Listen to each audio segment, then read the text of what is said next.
시작하면 되나요? 예, 안녕하세요. 저 임상혁 변호사입니다. 인사드릴게요. 날씨가 춥죠? 갑자기 썰렁해졌어요. 강의실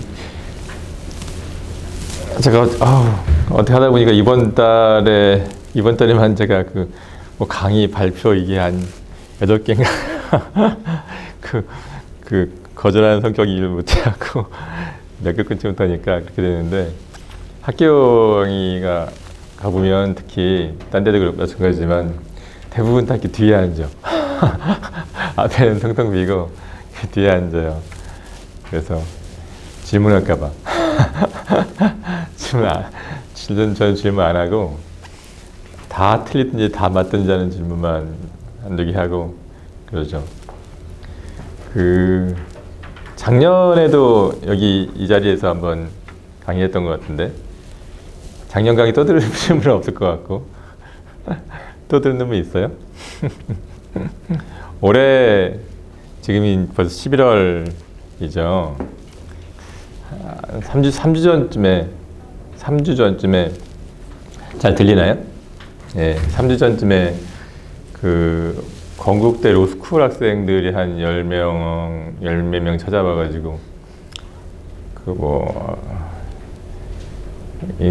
뭐라 그래야 되나, 대화 좀 하고 싶다 그래갖고 우리 사무실 와서 그래갖고 했었거든요. 그중에 여학생 한 명이 작년에 여기서 이 강의를 들었대. 그래요. 그래서 그 친구는 미대 나왔다 그러고, 그죠? 미대 나왔는데 작년에 미술에 대해서 좀 강의했었는데 되게 흥미있었다고 하면서 자기 로스쿨 진학했다고. 여기 있는 학생들도 내년에 또 나 찾아올려나? 그렇죠. 요즘 어때요? 여기는 주로 무슨 과가 있어요? 어저께 작년에 미대에 있었던 것 같은데 주로 무슨 과세요? 여기 썰렁해. 이렇게 말이 없어요. 미대에 있어요? 미대 출신도 있어요? 있고, 또 뭐 음대도 있어요? 음대도 있고. 나머지는 어디에요? 제가 뭐 과가 뭐 하도 많으니까 제가 뭐 공대도 있어요? 공대도 있고, 문과대도 있고, 다 섞여 있네요. 우리 정상조 교수님 워낙 엔터테인먼트가 IP 쪽에 우리나라 대가시기 때문에 아주 알기 쉽게 잘 설명해 주셨을 텐데요.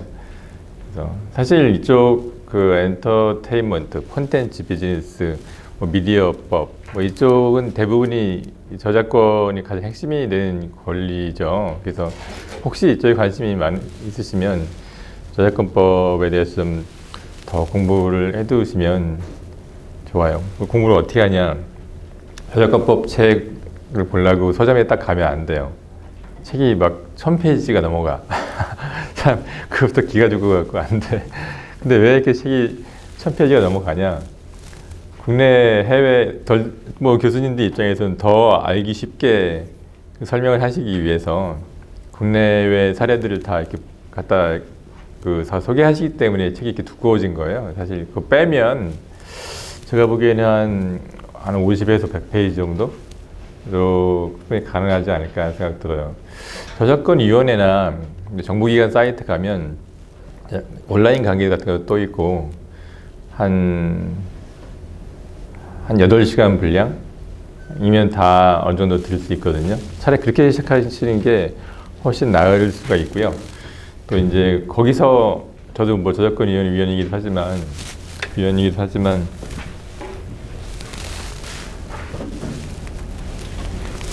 안 먹나요?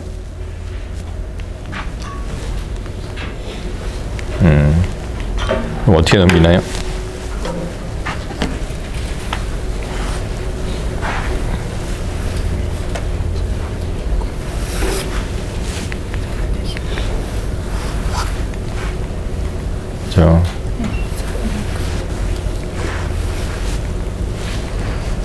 뭐 이걸로 넘기면 되긴 되는데.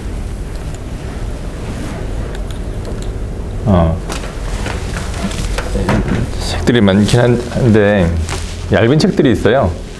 그래서 저희 저작권위원회에도 그 각 파트별로 영화, 방송, 출판, 뭐 음악 이런 파트별로 알기 쉽게 좀 써놓은 책들도 있고, 그래서 혹시 관심이 있으시면 거기부터 좀 보시는 게 좋지 않을까 생각해요. 사실 그 대학 강의 특강을 해달라는 얘기 들었을 때 한 10년 전부터 계속 해오고 있었죠. 근데 한 3년 전인가 4년 전에 그 여기 로스쿨에서 특강해달라고 왔었거든요. 그 법학평론이라고, 여기 법대생들도 있어요. 로스쿨 학생도 있어요. 그 법학평론이라고, 미국식 말하면 로리뷰죠. 그쵸? 그 거기서 이제 초청을 해갖고 저자와의 대화 그런 거라고 갖고 왔는데 사람들이 되게 많이 왔어요. 학생들이. 그래서 왜 이렇게 많이 왔는데, 저 강의 시작할 때 항상 먼저 질문을 받거든요. 뭔 질문이냐면 저한테 뭘 들어보고 싶은지. 왜냐면 듣는 분들의 그 생각도 다 다르고 그렇기 때문에 제대로 맞추기 위해서. 처음에 이제 그 해보라고 했더니 상당히 많은 사람들이 질문을 하더라고요. 처음부터. 그래갖고 오늘은 재밌는 강의가 되겠군. 그래서 강의를 하고 나서 다시 물어봤어. 왜 이렇게 학생들이 강의를 많이 하냐 그랬더니 로스쿨 학생들 입장에서 저같이 실무화를 볼 기회가 별로 없대. 깜짝 놀랐어요. 아니 여기 실무 교수님들 이렇게 많고, 그죠? 근데 나 같은 사람을 볼 기회가 없다는 게 말이 되냐 그랬더니, 의외로 실무 교수님도 오셔가지고 뭐 로스쿨 뭐 시험 과목 이런 것을 가르치고 하시는 바람에 별로 이렇게 필드 얘기를 들을 기회가 별로 없다는 거예요. 그래서 그래요? 그래서 저는 되게 놀랐어요. 그래서 이 서울대 로스쿨도 이렇다면 딴 데는 오죽할까 싶어가지고 그 다음부터 제가 지방대도 다니기 시작했어요.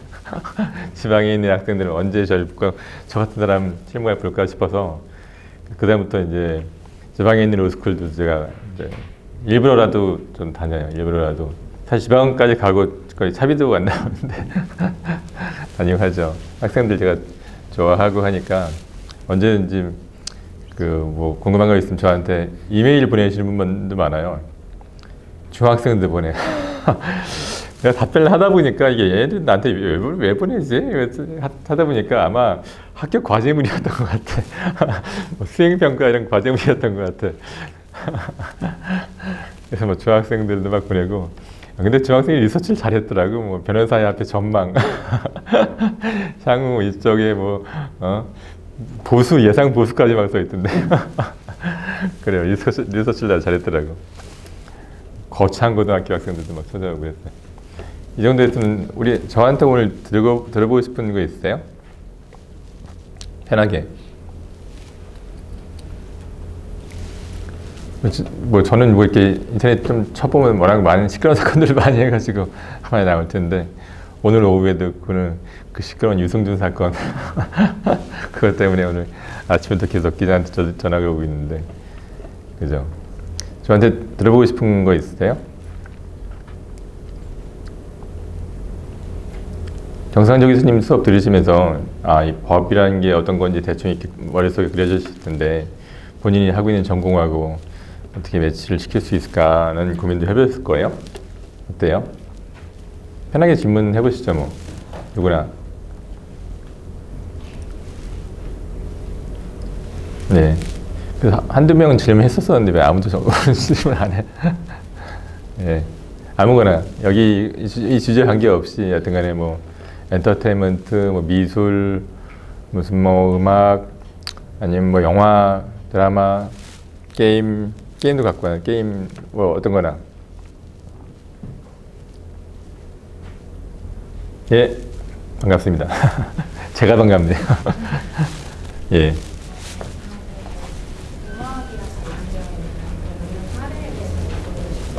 예, 예.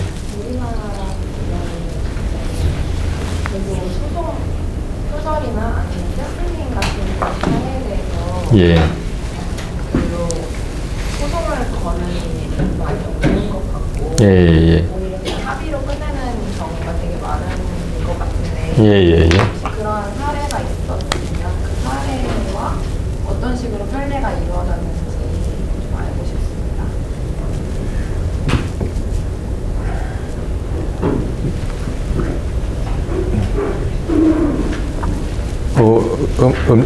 음악에 관심이 있으면 음대 나오셨나 봐요. 네. 또 한 5개만 받아볼까요? 또 아까 말한 것 같이 뭐 이렇게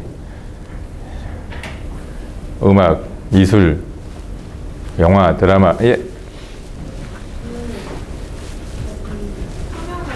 예.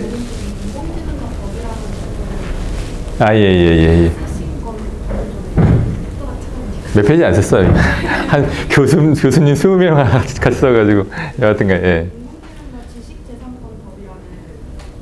예, 예, 예, 예, 맞습니다. 제가 이번에 이 수업에서 하고 있는 일종의 프로젝트 내지는 보고서를 갖고 있는데 예, 관련 주제가 인공지능이니까 예. 이 부분에 대해서 구체적으로 어느 항목 어떻게 쓰는지 궁금하거든요. 아, 생각하고 계시는 게 궁금합니다. 아, 예, 예. 그 부분도 제가 터치를 해드릴게요. 예.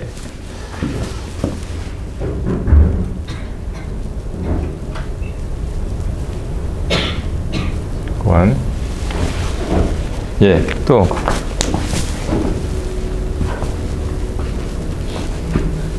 예, 이렇게. 예. 아무래도 또 엔터테인먼트 쪽에서 일하다 보면 여론이나 재판 전에 그런 예단이 형성되는 그쵸, 그쵸. 경우가 많을 것 같아요. 요즘 특히 심하죠. 예. 그럴 때 어떤 식으로 뭔가 대처를 하시는 여론도 있죠. 아, 오늘 수업 재미겠다. 근데 재밌는 주제가 하나.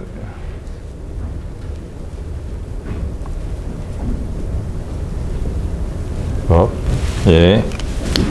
또. 오늘 수업 재밌겠다. 이걸 바꿔볼까요? 예, 또 다른 분, 이거 어떻게 했는지 아세요? 이 마이크 녹화용 이거 다른 마이크 있어야 되는데. 예, 또 이게 더 잘 들리는 것 같다. 또 예, 아, 예, 예.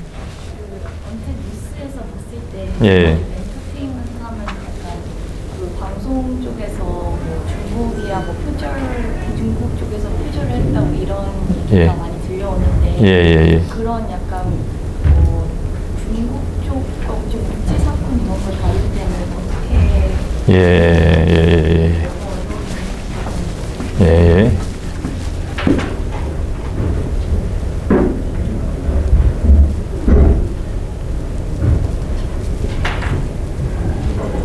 이 질문님이신 것 같고 오늘 재밌겠다. 밤새겠다. 다 대답하려면 각각 다 1시간씩 주제인 것 같은데. 예, 또 남학생. 법에서 다루는 작곡가랑 편곡가의 차이랑 실무적으로 어떻게 정산되는지. 정산, 예. 정산 퍼센테이지를 알고 싶은 거예요, 아니면 보통들 어떻게 하는지가. 어떻게 하는지? 음악? 예. 근데 이거야말로 또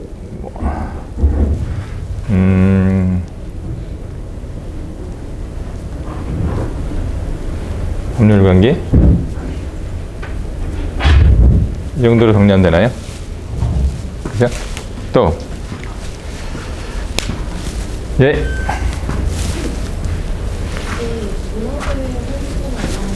예. 문화재 완수. 그 부분은 아직 내가 터치를 못하고 있는 부분인데. 유일하게 터치 안 하고 있는데 그 부분이. 시간이 없어서. 문화재청에서 문화재청 차장님이 그거 하자고 좀 말씀하시는데, 예, 프로젝트를 아직 진행을 안 하고 있어요. 거기에 대해서 오랫동안 말씀드리기가 좀 쉽지 않을 것 같네요, 오늘은.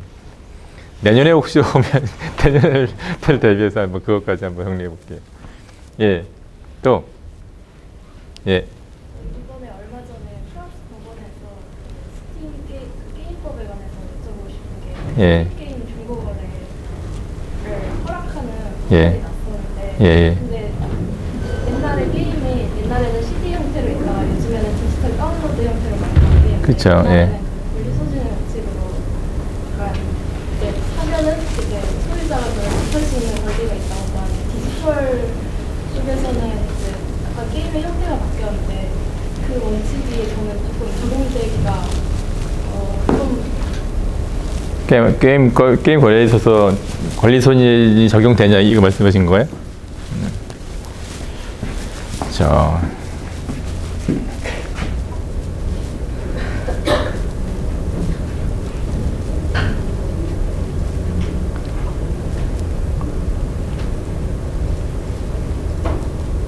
예. 진짜 밤새겠다 다 하려면. 하나만 마지막으로. 라스트 원. 네, 학생. 저 표현의 자유에 대해서 최근에 관심을 갖게 되고 혹시 표현의 자유가 어떤 벽에 부딪힌 경우나 아니면 뭐 사례를 들어서 이 범위가 어디까지인지 좀 피상적으로나마 말씀해 주시죠. 표현의 자유에 대해서 어떻게 헌법책 읽어보셨어요? 예.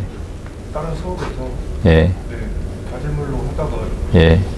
용어를 만나게 돼서 아, 그래요? 알겠습니다. 표현의 자유.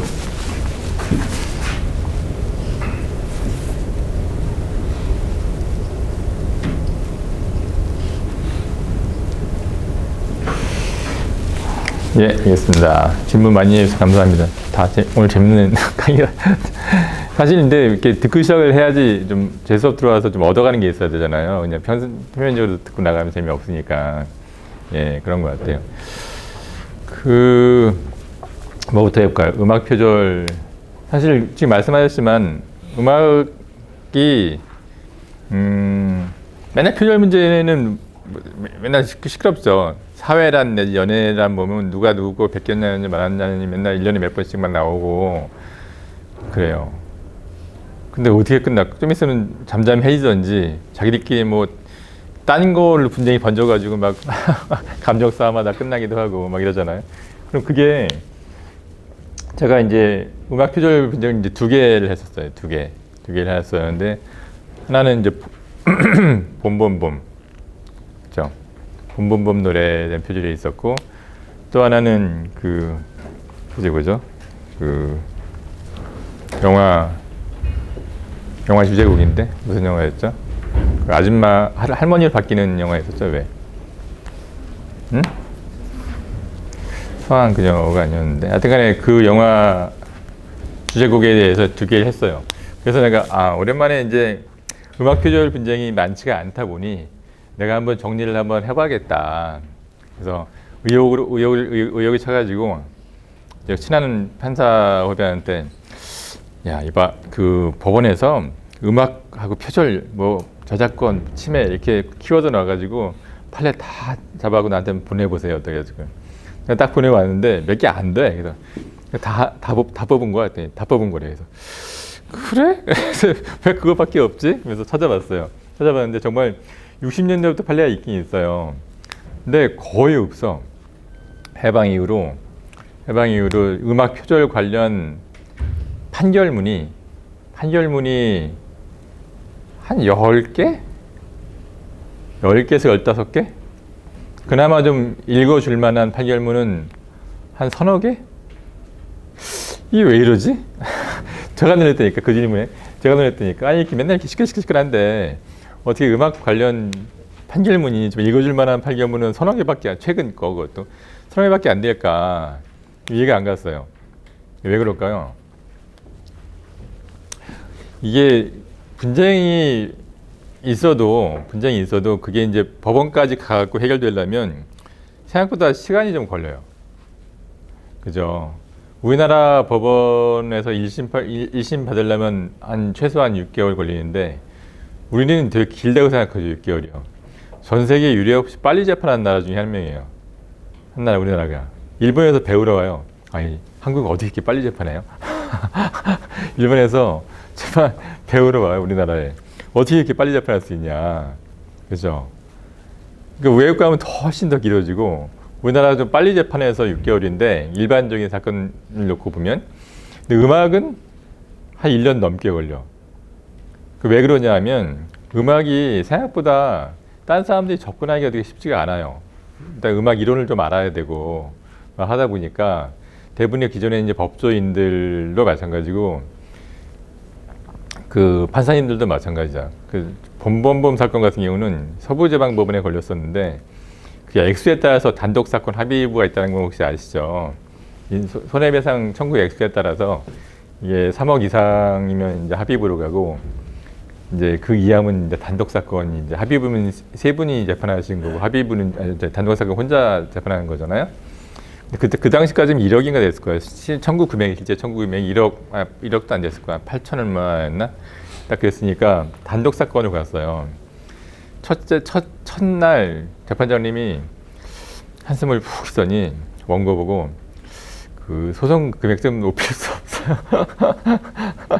그래서 그게 뭔 얘기냐면 소송 높여가지고 합의부로 가라는 얘기예요. 나 아무리 읽어봐도 무슨 얘기인지 모르겠다. 아무리 읽어봐도 이게 양쪽 원고표가 주장하는데 뭐 화음이 어떻고 이게 뭔 얘기인지 하나도 모르겠다. 그래서 애주가님 좀 높여갖고 합의부로 가달라고 그러거든요. 그런 게 있고 일단 그걸 잘 이해하시는 판사님들도 많지가 않아요. 요즘은 이제 여자 판사님들이 많이 나오면서 그나마 좀 나아진 편이고 옛날에 남자분들만 계실 때는 법원에 가도 뚜렷하게 답을 못 해줘. 그래서 더 근본적인 이유는 뭐냐면 그게 이제 판결, 뭐 그것 때문에 판결이 없어지지 않겠죠. 판사는 어떻게든지 판결문을 써야 되잖아요. 쓰기 때문에 뭐 누구한테 뭐 물어서라도 써야 되는 입장이기 때문에 그것 때문에 판결문이 없는 건 아니에요. 근데 사실 뭐 때문에 없냐? 대중음악이 그렇게 최소 1심만 해도 이제 아까 말씀드린 것 같이 6개월, 1년 걸리는데 그렇게 오랫동안 인기가 지속되는 곡이 드물어요. 예. 그러다 보니까 실익이 없어. 소송으로 다퉈서 실익이 없어. 그냥 제가 했던 두 개는 그 본본문 같이 아주 유명한 영화든지 유명한 노래든지 아니면 그 갑자기 기간에 영화도 그 천만 영화가 거의 든 주제곡이었거든요. 그 정도 돼야지 이제 이게 법적 분쟁을 일으킬 실익이 생기는 거예요. 실익이. 그게 안 되면 요즘은 신곡 나와도 아무리 히트 하는 싱어래도 일주일 버티기 힘들죠. 그죠? 그러니까 일주일은 뭐 3, 4일 버티기도 막 힘든 구조가 되니까 빨리빨리 없어지니까 분쟁을 해갖고 그걸 법정까지 가서 그거를 이게 표절이다 아니다 하고 분쟁을 할 그런 실익 자체가 이제 없어지는. 그래서 어떡하지 이게 없었던 거예요. 제가 뽑아본 10개, 몇 개의 판결문 중에서 그나마 읽어줄 만한 건 서너 개라고 했잖아요. 나머지는 그냥 법이론도 없이 그냥 판단해.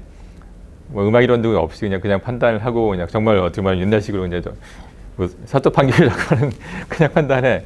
찍 들어보니 그런 것 같아. 뭐 이런 식의 찍 들어보니 비슷한 것 같아. 이런 식의 판결문이니까 전혀 설레로서 의미가 없는 거잖아요. 어느 정도 이론이 좀 나오고 이렇게 해야 되는데. 그래서 이제 그리고 또 음악 하시는 분이 의외로 작곡을 하시는 분들도 음악 이론을 잘 몰라.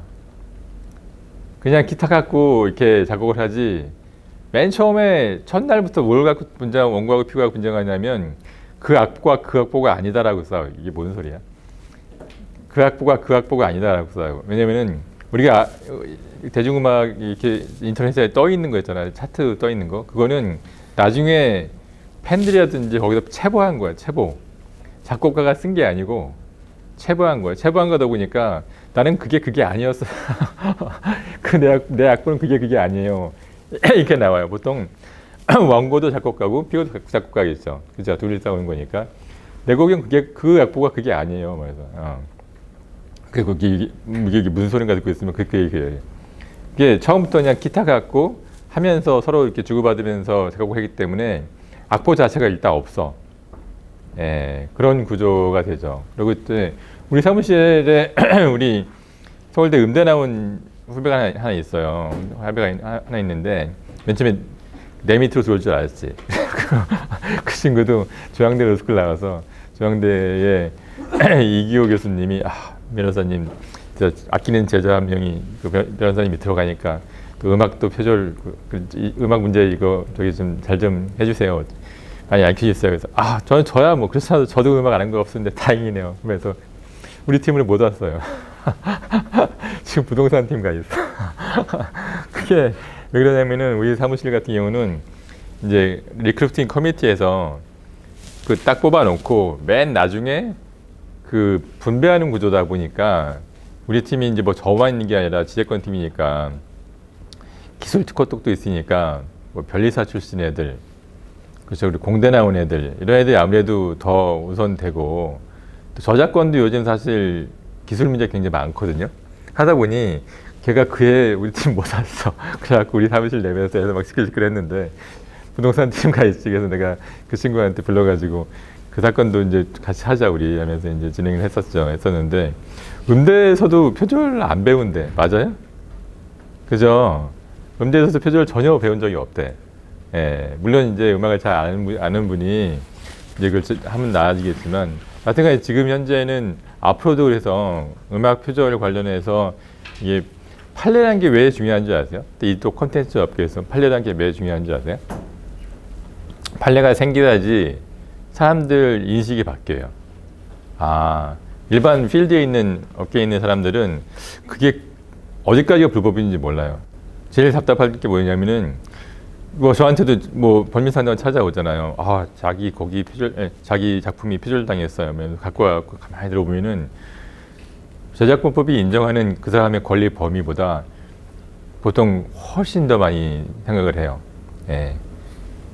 보통 저작권법은 표현이라고 그래가지고 딱 이렇게 있으면 딱 요만큼만 인정을 하는데, 많은 사람들이, 창작자들이 자기 권리 이만큼이라고 생각하기도 하고 심지어 이 방만큼 있다고 생각하는 경우도 있어요. 암살 소송할 때 보면은 그게 원고가 주장하는 게 원고에 자기가 쓴 소설하고 피고의 암살이라는 영화하고 한 문장도 안 같아요. 근데 뭘 주장하냐면은 그 일제 시대 때 여자 암살자가 나온 게 똑같대. 말이 돼. 일제 시대 때 여자 암살자를 주제로 순가말 쓸 수 있는 건데, 여자 암살자는 자기가 독창적으로 만들어낸 거기 때문에 실제 인물이기도 했는데 말이에요. 근데도 불구하고 그렇다는 거예요. 그래서 맨 처음에 그 상담하면서 당신의 권리가 어디까지입니다. 저쪽 권리가 침해했습니다. 그걸 정리해 준 게 이제 계속 중요하게 되는데, 그래서 그 필드에 있는 사람들한테 판례가 나와지면 아, 여기까지는 법이 인정하는 범위이다, 여기까지는 아니다, 이런 것이 금방 먹혀요. 설명되기 편하니까, 사례 들어 설명되기 편하니까. 근데 판례가 쌓이지 않으면 서로 감정 싸움만 있어. 내 권리는 이만큼이라고 생각하는데 자기 권리는 이만큼이라고 생각하니까 서로 감정 싸움만 남아, 업계 내에서. 예, 그렇게 돼가서, 그래서 음악 업계도 빨리 좀 판결문이 좀 나와야 되는데 그게 좀 아직 안 나오고 있는 게 좀 답답한 케이스인 거고, 그나마 요즘 와서 국내에서 이제 음악 작곡을 하는 게 아니고 미국 뭐 버클리 음대 뭐 이런 데 가갖고 작곡을 좀 공부하고 오신 분들이 있어요. 사실 저도 그 사람한테 도움을 좀 받았는데, 여하튼 그런 분들은 나름 이론을 갖추고 시작을 하기 때문에 그런 사람들이 앞으로는 많이 나와서 판례들도 좀 정리가 돼야 되지 않을까 싶어요. 그래서 가장 어려워하는 판사들이 가장 어려워하는 게 이제 그래서 그 음악 표절 문제가 되죠. 예. 그렇게 되고, AI와 지식재산권. AI가 사실 한 2, 3년 전까지만 해도 막 뜨근뜨근 했었죠. 그죠? 근데 요즘에 좀 조용하죠. 왜 그럴까요? 갑자기 알파고. 그죠? 그때부터 좀 시끌시끌했지. 갑자기 알파고 그러면서 세상이 뭐 다 바뀌는 거냐, 뭐 이러면서 막, 그죠? 근데 그게 우리가 생각하는 그 인공지능이 언제쯤 나올까요? 인공지능도 단계가 있어, 단계. 스트롱 인공지능하고 소프트 인공지능이 있어요. 스트롱 인공지능은 거의 우리 사람처럼 생각하고 뭐 사랑도 해. 뭐 영화도 있었죠. 허란 영화 있었죠. 봤어요? 그거 보면 거기서 막 자기들끼리 사랑하고, 심지어 나 그게 가장 인상 깊었는데, 내가 AI를 사랑하는 거를 딴 동료를 다 인정을 해. 그죠? 옆에 틀어놓고 무슨 뭐 밥 먹잖아요. 그래서 이 친구하고 같이 하나의 인격체로서 인정을 해. 주위 사람들도. 네 여자친구인데? 뭐 이러면서 뭐 서로 거기 틀어놓고 대화를 하잖아. 그 정도까지 가야지 이제 우리가 생각하는 AI가 있는 건데, 사실 그 정도까지 갈 수 있냐. 물론 이제 예측하는 사람마다 다르겠지만 우리 살아생지는 않을 거라는 그런 얘기가 훨씬 많고, 그러면 이제 지금 나오는 AI는 뭐냐? AI는 입력 수단이 바뀐 거예요. 아직까지는 입력 수단이. 그때 막 AI 하면서 우리 정보법학계에서 그때 가장 눈에 보이는 게 뭐였어요? AI 스피커가 많이 한참 나왔었죠. 그래서 SK, KT, LG, 뭐 네이버까지 스피커 탁 틀어놓고 누가 어떤 게 더 좋냐 이러면서 시연대회도 하고, 그것 때문에 KT에서 막 전용선까지 깔고 막 이랬었거든요. SK에서 그 담당자가 나와서 한 얘기가 걸작이었죠. 원래 이 스피커를 만든 이유가 SK에서 사회 봉사 목적으로 만든 건데, 이게 뭔 얘기지? 그러니까 시각장애인들을 위해서 시각장애인들을 위해서 사회 봉사 목적으로 이거 만든 건데, 갑자기 AI 스피커가 전부 다 전 인공지능 스피커로 바뀌어가지고, 그 스피커가 음성 인식 스피커일 뿐인데, 그죠? 근데 그거는 우리가 생각하는 AI가 아니지, 그죠? 그래서 그 AI를 그래서 하여튼 근데 우리나라도 지금 많은 대기업들이 뛰어들어서 열심히 개발하고 있잖아요. 근데 뭐 우리나라도 그렇고 워낙 빨리빨리 아웃풋을 만들어낸 나라니까 또 정말로 우리가 생각하는 게 더 현실이 빨리 올 수도 있겠죠. 근데 AI 같은 경우는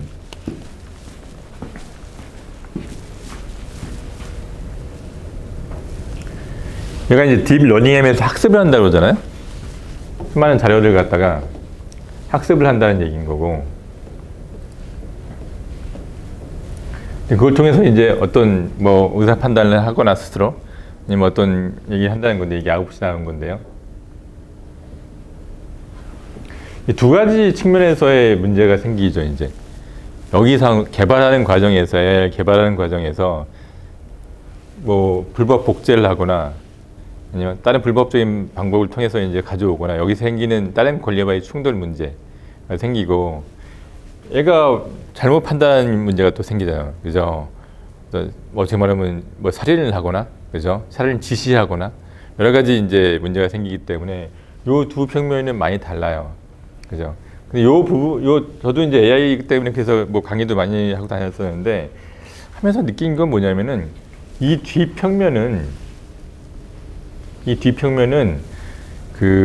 정말 코끼리 만지기야. 각자 교수님들이, 학자님들이 어떻게 생각하냐에 따라서 서로 완전히 달라. 이거는 기둥 같구나, 이거는 꼬리 같구나 하면서 서로 생각하는 게 달라. 그리고 만약 2단계에서 뭔가 문제가 발생했다. 법이 바뀌죠. 여기에 맞게서. 그죠? 그때 맞게 법이 새로 바뀔 거기 때문에 이 단계에 대해서 미리 법조인으로서 고민할 어떻게 말하면 그 실익이 많지 않더라고.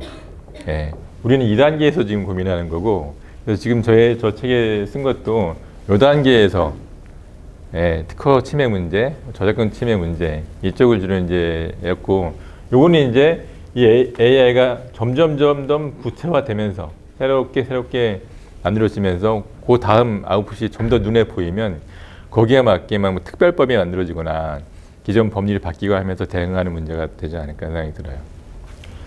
여론의 대응 방법, 그것이라도 오늘 유승준 사건 때문에 계속 일주일 내에 전화가 오고 있는데,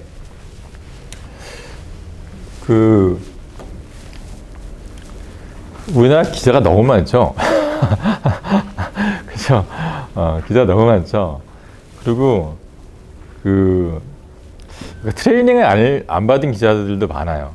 예. 그래서 이런 말 하긴 그렇지만 확실히 뭐 조중동이나 지상파 정도 되면은 나름 열심히 공부하고 자기가 판단도 쓰고 이렇게 하면서 이제 질문도 하고 이러는데, 의외로 많은 기자들이 그렇지가 않아요. 그냥 막 질문해. 그러니까 똑같이 기자회견 갔다고 해갖고 혼자 따르겠어. 그래서 딕테이션이 안 되는, 심지어 그렇게까지 표현하는데 딕테이션이 안 된다고 이렇게 표현하죠. 그래서 그나마 좀 많이 나아지고 있는 편이야. 종편 처음 생겼을 때는 이해가 안 갔어요. 아니 똑같이 중앙일보 기자였는데 중앙일보 있을 때하고 JTBC 갔을 때하고 기자가 왜 이렇게 달라지나. 그죠? 똑같은 훈련 받고 심지어 많은 기자들이 중앙일보에 있다가 JTBC 갔고 조선일보에 있다가 TV조선 갔고 여기 있다가 여기로 갔는데도 불구하고 달라. 나 그게 제일 이해가 안 갔어. 아니 여기 있을 때는 그렇게 똑똑하게 질문하는 사람들이 여기 가면 왜 이렇게 바뀌나, 그죠? 거기 물론 이게 너무 이렇게 이 사람 저 사람 섞어 놓으니까 아마 그런 거 같고, 여긴 옛날부터 단일 조직이니까 위에서 하이라키도 있고, 예, 아마 그런 차이가 있다고 생각했는데, 종편 기자들 때문에 엄청나게 많이 고생을 했어요. 그래서 제가 말이 통해야지. 말이 통해야지. 근데 지금 굉장히 많이 좋아졌어요. 특히 JTBC 같은 경우는 굉장히 많이 좋아졌어요. 왜 그러냐면 그 JTBC가 그동안에 특별하게 더 훈련을 많이 시켰냐? 그건 아닌 것 같고 JTBC가 이렇게 뭐 최순실 사건 하면서 여러 가지 특종들을 뽑아냈잖아요. 요즘 뭐 엄청 양쪽에서 서로 고소들도 해대고 소송도 많이 걸리고 하다 보니까 기자들이 고민한 거, 여기까지가 합법이고 여기까지가 불법이다, 이런 것도 알게 되는 거예요. 아까 말씀드린 맥락과 똑같이 필드에서 소송이 벌어지고 해야지 사람들이 고민한다고, 이게 여기까지가 취재해야 되고 여기까지가 진실 발견의 의미가 있고 여기까지가 주관적으로 보도할 수 있는 자유가 있는 것이고 또 반론도 어떻게 실어야 되고, 이거를 기존에 있었던 거기 또 뭐 명예훼손 같은 경우 판례가 굉장히 많이 누적이 되어 있잖아요. 나름 그 판례 중에서도 이제 뽑아낼 수 있는 룰과 규칙이 있다고요. 그렇기 때문에 사람들이 그걸 보면서 학습을 금방금방 하지 이제. 그러면서 JTBC는 요즘 정말로 거의 조중동 정도 수준으로 되게 많이 금방 올라왔어요. 그렇기 때문에 그 대응 방법, 그래서 도저히 내가 안 되는 거야. 맨 처음엔 전화를 했었었는데 전화를 안 받아. 대한민국에서 전화를 제일 안 받는 악명 높은 변호사 중에 한 명인데, 왜 그러냐면 차라리 얘기를 하면 나 분명히 A라고 얘기했는데 그 A-도 아니고 한 C쯤으로써 A-도 아니고 한 C라고 써. 나 분명히 A라고 얘기했는데 그럼 뭐 어떻게 바로잡아요? 그냥 인터넷 신문 같은 경우는 원래 바꿔달라면 되는데 지명 같은 경우는 어떻게 바꿔요? 못 바꾸지. 바꿔봤자 또 의미도 없고. 그래서 한 게 뭐냐면 전화 안 받는다. 그래서 왜 안 받냐면 그 대신 제가 이제 보도자료를 만들어요.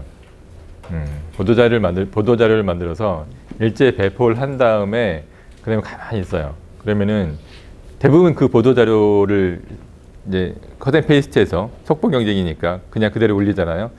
그러니까 그렇게 되니까 내가 원하는 톤, 내가 원하는 대로 그대로 나가게 되는 거예요. 그래서 그 다음부터는 제가 이제 일단 보도자료를 보내고 그러고 나서 이제 시작을 하면은 조금 많이 나아지더라고. 그래서 이제 오히려 그래서 나중에 혹시 여러분들 대기업 같은데 이제 홍보팀에 있을 수도 있을 텐데 차라리 그 방법이 일일이 전화 받는 것보다 훨씬 나은 것 같아. 전화했는데 나 분명히 A라고 했잖아요. 내가 언제 C라고 그랬어요. 자기 분명히 C라고 들었대. 어쩔 거야 그거. 어쩔 거야. 증명도 안 되고. 그죠? 그런 게 있어요. 그래서 주로 이제 보도자료를 쓰고 또 한 군데하고만 또 거래하면 안 돼. 그래서 내가 세운 원칙은 보도자료를 딱 완성해갖고 PDF로 바꿨을 때 매일 맨 처음 전화 오는 기자한테 보내요. 나중에는 이제 임 변호사님 뭐 SBS만 사랑한다는 등 뭐 조중동 뭐 저쩌고 아니면 뭐 특정 언론사 누구 부장만 좋아한다는 등 이 소리가 들리더라고. 초반기에. 그러니까 그렇게 되면 또 다른 이게 경쟁심들이 또 심하니까, 그러니까 또 일부러 또 비트로 꽈서 내요. 또 이제 여기만 특종을 주면 여기서 꽈서 내, 막 꽈서 내고 하니까 뭐 그 비트로서 내고 하면, 그래서 이제 지금은 아예 그런 걸 차단하기 위해서 딱 이제 보도자료 문서를 딱 만들었을 때, 저장을 딱 눌렀을 때 제일 먼저 전화 오는 기자 무작위지 무작위. 그렇게 보내면 이제 그다음부터 이제 말이 없어지더라고요. 요즘은 그나마 그랬던 것 같아요. 그랬죠. 중국과의 거래 분쟁. 중국에 뭐 옛날에는 침해도 되게 많았고, 그죠. 제가 별에서 온 그대 그 사건 그걸 했었거든요. 중국하고 별에서 온 그대가 워낙 중국에서 이제 히트를 하다 보니 그때 뭐 치맥 먹으려고 뭐 줄을 엄청 쓰게 했다는 거잖아요. 하다 보니 뭐 온갖 여러 가지 뭐 제한, 게임화 하자, 뭘 하자.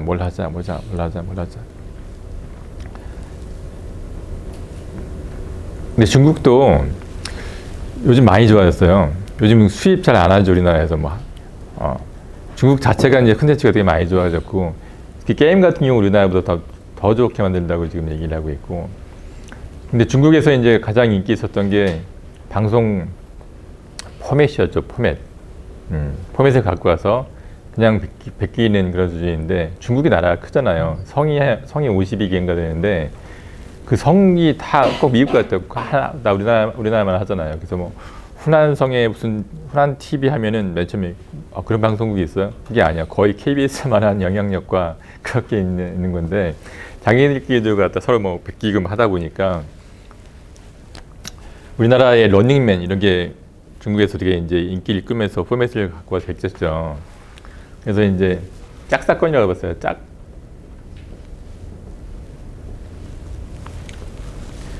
그 짝사건이라고 SBS에 짝이라는 그 프로그램이 있었었는데, 그 CJ-ENM, TVN에서 유사 프로그램을 만들어 소송이 이제 걸린 거예요. SBS하고 CJ하고. 둘 다 제 클라이언트라 갖고 끼지를 못했지. 근데 그 대신 옆에서 이제 훈수를 두기 시작했지. 계속 나한테 물으러 와. 그래갖고 1심이 딱 끝났는데, SBS에 있는 변호사님이 나한테 전화가 왔어. 울어요. 자기는 질 거라고는 꿈에도 생각해 본 적이 없대. 이 어떤 논리로 이기느냐를 생각했지, 자기는 질 거라고는 꿈에도 생각을 해본 적이 없는데 오늘 졌대. 막 울어. 이거 변호사님 이거 어떻게 해석을 해야 되냐. 그래서 제가 이 판결문 받아본 것도 아니고 판결문을 받아봐야 할 것 같은데, 그래서 이제 나중엔 하더라고. 변호사님이 CJ-ENM도 고문 변호사신데 제가 오죽 답답했으면 변호사님한테 전화했겠냐고 뭐 이러면서 1심에 졌어요. 그래서 딱 보니까 이게 지금 우리나라 포맷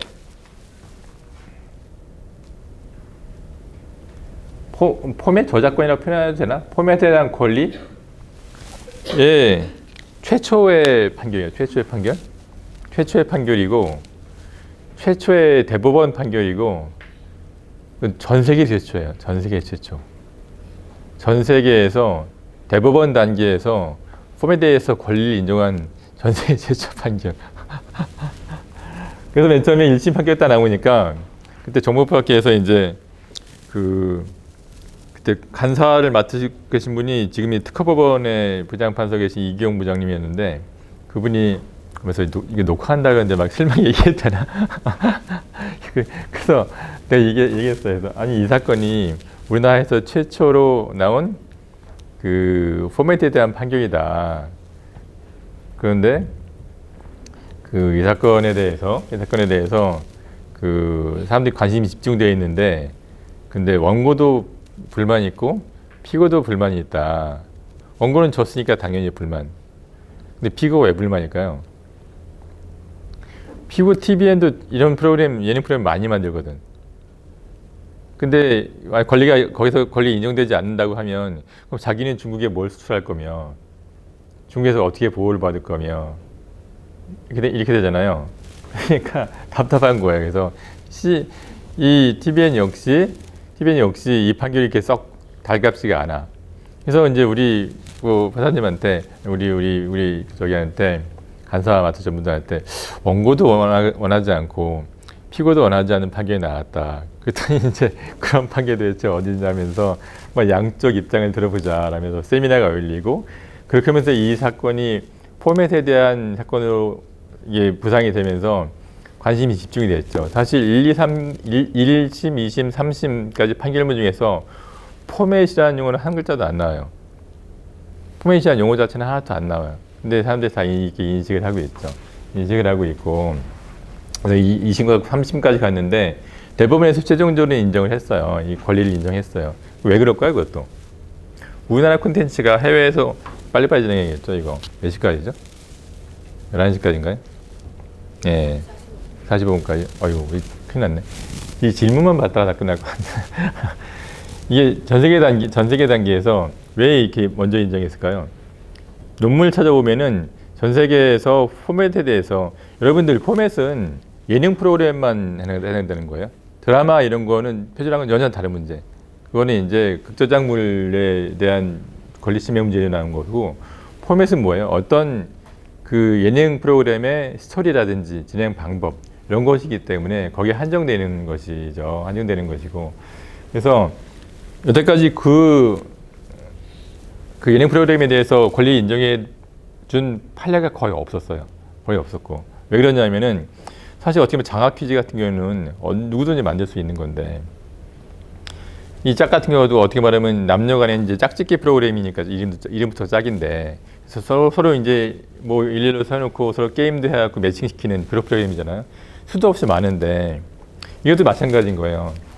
이 콘텐츠 업계에 있어서 그 분쟁은 대부분 프로하고 프로 싸움이에요. 음악 분쟁도 작곡가하고 작곡가 싸움이고, 그죠? 소설가하고 소설가 싸움이고, 물론 이제 불법 다운로드 받고 이런 건 있겠지만, 그건 좀 예외적인 게 있고, 대부분 같은 경우는 프로와 프로의 싸움이야.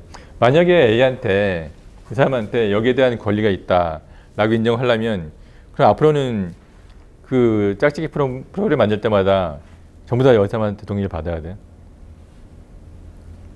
그렇죠. 누구한테 그럼 장학 퀴즈 프로그램에다 포맷에 대한 권리 인정하면, 그 다른 사람들은 장학 퀴즈 비슷한 학생들 모아놓고 퀴즈 맞춰갖고 상 주는 그 프로그램 만들 때마다 다 누구한테 허락받고 돈 줘야 돼요? 그게 아니잖아. 그렇기 때문에 여태까지 전 세계에서 이 프로그램에 대해서 인정을 안 해왔어요. 근데 요즘 한 나라에서 만든 프로그램이 해외로 수출된 경우가 되게 많다 보니 보호의 필요성이 있죠. 국내에서만 있으면 국내 업자이기 때문에, 국내 권리자이기 때문에 거기에 대해서 좀 잘 할 텐데, 이게 해외까지 나가서 보호를 받는 대상이 되다 보니 각국의 법원들이 요즘 와서 조금씩 포맷에 대한 권리를 인정을 하고 있어요. 그래서 유럽 같은 경우도 이태리도 마찬가지고 독일도 마찬가지고 요즘 고등법원 단계까지 인정을 하고 있어요. 근데 대법원 판결이 안 나왔는데 우리나라 대법원 판결 처음, 여기서 전 세계에서 처음 대법원 판결로서 이제 포맷에 대한 권리를 인정하는 판결이 나왔죠. 근데 역시 숙제는 있어요. 이 대법원 판결은 그래서 포맷에 대해서, 예능 프로그램의 포맷에 대해서 권리를 인정해 줘야겠다는 선언을 했을 뿐이고, 그럼 조금 전에 제가 드린 질문, 그럼 어떻게, 어느 범위까지 인정할 것이냐. 그럼 딴 사람들은, 그 동업자들은, 경쟁자들은 그러면 어느 선에서까지, 어느 선을 넘으면 동의를 받아야 되고 어느 선까지는 자유롭게 찍을 수 있냐, 그 기준을 정해주지 않으면 혼란스럽겠죠. 그래서 앞으로는 이제 다른 판례들이 또 누적이 돼 쌓이면서 그런 그 기준을 정하는 그런 얘기가 이제 할 숙제가 남았죠. 그리고 음악 관여자의 법률 문제, 이거는요 제가 어저께 그 그렇잖아도 요즘 각 그 플랫폼들이 이제 이 사업을 많이 하기 위해서 이제 하고 있기 때문에 이걸 좀 정리해 놓은 의견서가 있는데 좀 길거든요. 그래서 차라리 그걸 좀 참조해서 이렇게 인터넷 찾으면 많이 나와 있어요. 그래서 작곡가들이 있고, 작곡가 작사가가 있고, 또 이제 실현자들이 있죠. 가수뿐만 아니라 세션들도 있기 때문에 음반 제작자가 있고, 그래서 기본적으로 이런 구조를 통해서 이제 배급업자, 그다음에 플랫폼 사업자, 그를 통해서 이제 우리한테 전달되는 이제 구조가 되잖아요. 각자 사이의 권리 관계 같은 경우는 여기 그 대부분 여기 권리자들 같은 경우는 소위 신탁 단체, 뭐 콤카라든지 이런 데를 통해서 이제 권리를 행사하게 되고, 근데 제가 지금 진행하고 있는 소송 중에서 좀 깝깝한 게 이제 두 개가 있는데, 하나는 신탁단체라고 하면은 이제 이 사람들한테, 작곡가, 작사가한테 권리를 받아서, 뭐 콤카가 받아서 이제 신탁하고 있는데, 신탁법상 신탁을 너무 엄격하게 해석을 하면은 나한테 권리가 없어져요. 모든 거 이 사람이 대외적으로 행사를 할 수 있고, 나는 수익만 분배받을 권리가 밖에 없다는 지나치게 스트릭트하게 접근을 하기 시작하면 근데 그게 좀 문제가 발생을 하는 게 지금 지나고 있는 것 중에 하나가 뭐 신문에도 나왔던데 뮤지컬 광화문 연가라고요. 광화문 연가. 이영훈 작곡가가 작곡했던 많은 곡들을 이용해서 그 뮤지컬을 만들어 보고 이렇게 한 건데 그걸 보면은 CJ 그것도 이제 CJ인데 CJ 입장에서는 이영훈 작곡가가 돌아가시고 유족들한테 큰 돈을 주고 모든 권리를 사와서 세계적인 콘텐츠를 만들어서 해외에 팔아야겠다라고 뮤지컬 제작을 했어요. 그죠? 근데 생각대로 잘 되지 않아가지고 지금 저기 뭐 막을 내리고 해외 나가지는 아직 않은 상태인데 근데 여기서 이제 문제를 걸어오기 시작했죠. 왜 나한테 동의 안 받고 유족한테 동의를 받았냐. 그것도 어떻게 생각해요?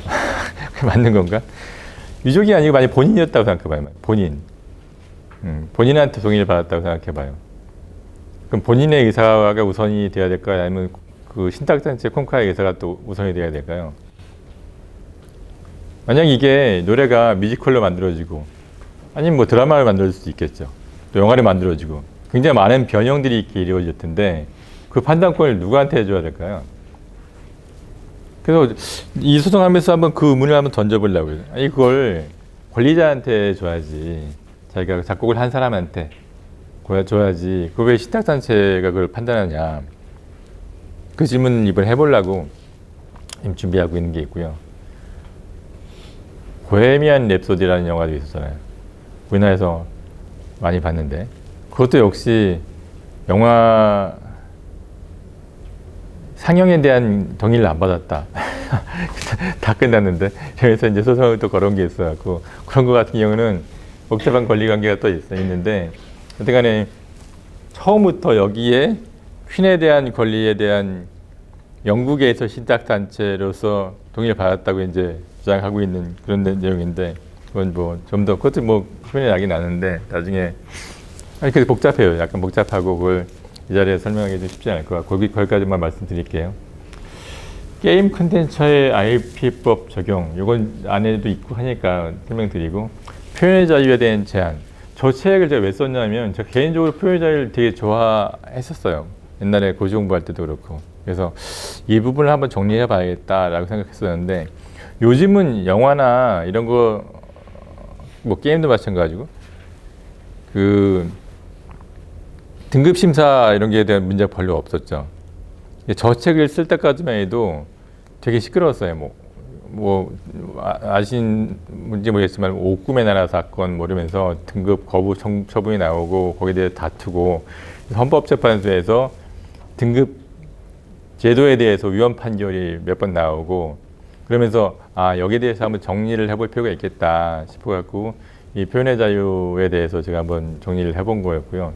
표현의 자유도 워낙 지금 뭐 방대해졌죠. 그 헌법 교수님들 중에서는 그것만 거의 하시는 분들도 있고 여기 우리 서울대도 있고 뭐 각 학교마다 헌법 중에서 표현의 자유 하나만 놓고 하시는 분들이 있는데 그나마 우리나라는 많이 나아진 편이죠. 표현의 자유 중에서 제일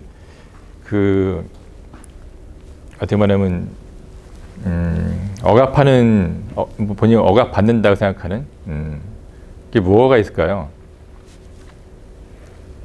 지금 우리나라에서 표현의 자유를 뭐 통제하고 이런 것들은 많이 없어졌기 때문에 별 문제가 안 되는데 한 2년 전쯤에 작년인가 태국에 제가 그때 세미나 발표를 하러 간 적이 있었어요. 그때 태국 한태 저작권 포럼이라고 그래가지고 거기 가서 이 짝사건에 대해서 폼에 대해서 열심히 그때 나온 지 얼마 안 돼가지고 항상 얘기를 해줬죠.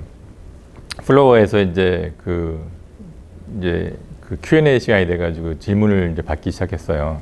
그래서 태국 같은 경우도 여러분들 미국 같은데 뭐 교환학생도 갔다 왔기 좀 알겠지만 중국, 한국, 태국 엄청나게 많은 그 유학생들이 미국에 와 있죠. 그래서 제가 여러분들도 그 태국 사람들도 미국에 유학도 많이 갔다 오고 말기 때문에 우리나라도 그 사람들이 얘기하더라고. 어떻게 이렇게 영화를 잘 만드냐고, 어떻게 드라마를 잘 만드냐고 그러길래 충분히 당신은 잘 만들 수 있다 라고 이제 얘기를 했는데 느꼈던 게 뭐냐면은 그게 아니야. 그 사람들도 다 미국에서 공부하고 심지어 미국에서 많이 살고 그런데도 불구하고 자기들이 표현을 할 수 있는 게 한계가 있다고 생각을 한다는 거예요. 왜 그럴까요?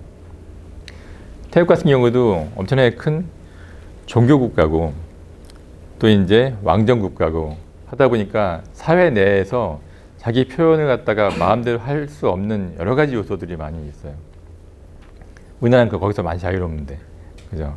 그런 점에 있어서도 우리나라 같은 경우는 일단 어떻게 말하면 만들고 보는데, 근데 태국이나 이렇게 일본도 좀 많이 사회적인 그런 그 금기 시대인 사항들이 있고, 뭐 중국은 말할 것도 없고 하다 보니까 아시아 국가에서 이렇게 마음 놓고 우리는 우리나라도 불만이 있겠지만 마음 놓고 콘텐츠를 이렇게 만들고 그런 속에서 이제 재밌는 작품들이 많이 나오고 하는 건데 그런 나라가 이제 많지 않다는 것. 표현의 자유를 억제하는 것은 표현의 자유가 있다는 것은 전 세계 헌법에 다 써 있을 거예요. 그죠? 그게 어떻게 규범적으로 워킹이 되느냐 또 이제 규범 이외에 다른 사회적인 어떤 팩터들에 의해서 제한을 받지 않냐 이런 것도 다른 문제인데 그때 제가 태국 갔다 왔을 때는 의외로 법에는 분명히 보장이 되어 있는데 다른 사회적인 팩터들에 의해서 예술가들이 자기가 표현하는 것에 대해서 굉장히 제약을 받고 있다는 것 이런 것들이 표현의 자유 측면에서도 그 법적인 논리 이외에도 좀 개선해야 될 그런 부분이 되지 않을까 그런 생각을 해봤어요. 일단 제가 뭐 갖고 온 PPT가 있고 하니까 참 진행해야 되는데 45분까지라고요? 15분 남았는데 그래서 제가 원래는 학생들한테 강의할 때 그 질문을 많이 받고 시작을 하는데 근데 어차피 오늘 좀 우리 정상적 교수님이 좀 오픈된 강의를 부탁하셨는데 맞나요? 맞아요? 빨리빨리 진행하면서 한번 진행해보죠. 이제 이거 돌아가나요? 됐어요? 예. 안 돼요? 그러면은 어떻게 이거 넘기겠다. 예, 알겠습니다. 제가 이제 작년, 재작년에 사실 여기 제 업계에 들어온 게 2001년 거의 한 20년 돼 가는데요. 그때 맨 처음에 아까 내 책에도 나오지만 영화 작권, 영화 표현자에 이렇게 시작했는데 그 당시에 영화 쪽으로 문화분야도 이제 섹터들이 있잖아요. 영화, 음악 이렇게 섹터들이 있는데 그것도 약간 제가 보기에는 정부의 힘에 따라서 융성하는 데가 있어요. 그 당시에 이제 이창동 장관님이 문화부 장관 하시고 이럴 때니까 영화 쪽으로 굉장히 또 포커싱이 되고 영화 쪽으로 굉장히 또 돈도 몰리고 많이 만들어지고 할 때였는데 그래서 그 당시에 그래서 그 책을 쓰고 했었는데 그때도 보면은 영화 투자 계약 50억, 80억, 100억 근데 계약서 3페이지 그죠? 계약서 3페이지 수익 부분은 수익이 나면 6대4 배분 그 수익이 매출을 말하는 건지 순이익을 말하는 건지 이런 기준도 없어요. 그냥 수익이 나면 6대4 배분 근데 그게 어떻게 그 당시에 워킹이 됐을까요? 그 업계 내에서 분쟁이 생기면 어떻게 돼요 그때? 분쟁이 생기면 그 업계에서 높은 좌장이 양쪽을 불러 그래서 이건 이거니까 이거 이렇게 여기까지만 이번이가 참고 이런 식으로 분배가 가능하던 구조였죠. 근데 영화계 내에서도 굉장히 많은 투자가 이루어지고 하면서 외국에서 MBA 하는 사람들 다 들어오고 하면서 시장이 되게 커졌죠. 그러면서 시장을 굉장히 지금 합리화시켜놨고 지금은 계약서 아무리 작은 10억짜리 계약 1억짜리 계약할 때도 한 23페이지, 30페이지짜리 계약서를 쓰죠. 거기에 대해서 수익이 어떤 형님인지 다 써 있고 그동안에 한 10년 동안에 어느 정도 영화가 산업화가 된 거예요. 산업화. 변호사도 관여하고 회계사도 관여하고 MBA 갔다 온 사람도 관여하고 이러면서 기술도 마찬가지고 그래서 영화가 이제 산업화가 돼갖고 탄탄하게 굴러가는 구조가 됐죠. 재작년에 문체부에서 저를 찾아왔어요. 미술 쪽 표준계약서를 한번 만들 생각 없냐. 그래서 표준계약서요. 그랬더니 미술 쪽 거래 쪽에 제가 딱 봤을 때 느낌이 딱 그 느낌이었어. 그 샘플 계약서를 봤더니 지금도 이제 그 결국 그때 봤던 그 2페이지짜리 계약서, 3페이지짜리 계약서가 지금도 돌아다니고 있는 거예요. 그래서 이거 갖다가 안 되겠다 싶어가지고 한번 제대로 한번 만들어 보자 라고 하면서 이제 뭐 이렇게 해본 거고요. 그래서 맨 처음에 저는 개인적으로는 표준계약서한 거에 대한 약간의 거부감이 있었어요. 제가 표준계약서를 지금 이거 포함해갖고 이제 3개를 정부하고 같이 작업을 해갖고 만들었는데, 표준계약서라는 게 무슨 의미가 있을까요? 표준계약서. 요즘 여러분들 표준계약서라는 거 많이 들어봤죠? 예. 표준계약서. 뭐 연예인 표준계약서도 있고, 많은 표준계약서도 있는데, 표준계약서가 무슨 의미가 있을까요? 연예인도 정말 이렇게 뭐 조용필 같이 아주 유명한 사람도 있고, 진짜 신인도 있는데, 그 사람들의 그 발언권이 같을까요? 기획사도 SM 같이 큰 데도 있고, 아니면 아주 신설 기획사도 있는데, 그 사람들이 해줄 수 있는 서비스가 똑같이 있을까요? 그죠? 그러면 양자의 많은 사람들의 이해관계를 다 담아갖고 만들어져, 어떻게 보면 커스터마이즈 돼야 되는, 계약 당사자 사이에 그 내용을 갖다가 커스터마이즈 해야지 제대로 된 계약서가 되는데, 그럼 표준계약서 무슨 의미가 있을까요? 그 업계의 거래 형태를 하나로 통일시켜? 말이 안 되죠. 말이 안 되는 얘기인 거고. 그럼 표준계약서가 어떤 의미가 있을까요? 표준계약서의 의미는 가장 저는 뭐냐면 거래의 하한선, 그죠?